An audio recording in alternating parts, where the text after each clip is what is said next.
January 13th, 2021 percents. What percent is not shaded? So what percent is not shaded? So remember, we have a hundreds grid here. Each row is going to be 10 and each column is going to be 10. So let's see, we have not shaded, so the white ones are going to be 10, 11, 12, 13, 14, 15, 16. So there's going to be 16 that are not shaded. And remember, it is out of 100 because there are 100 pieces.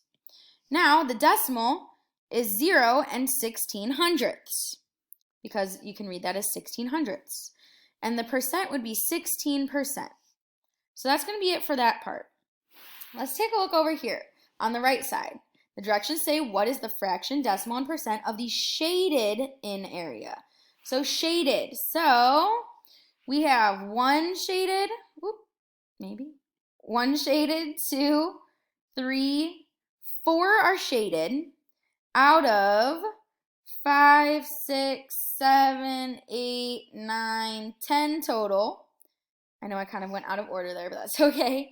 Because not everything's going to be perfect. You might get pictures that have different squares filled in or different rectangles or stuff filled in. So 4 out of 10. Now, remember, if I have 4 out of 10, how do I get that to 100? Well, I'm going to multiply that by 10. So 4 times 10 is going to be 40. So our decimal is going to be 0 and 40 hundredths. Or you can write it as 4 tenths because you can read it as 4 tenths as well. 4 tenths. 4 tenths. You can put 40 here, 40 hundredths if you want.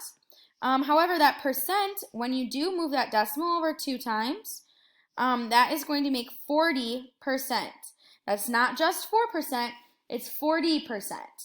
So that is going to be it for our first part of the percent. Great job.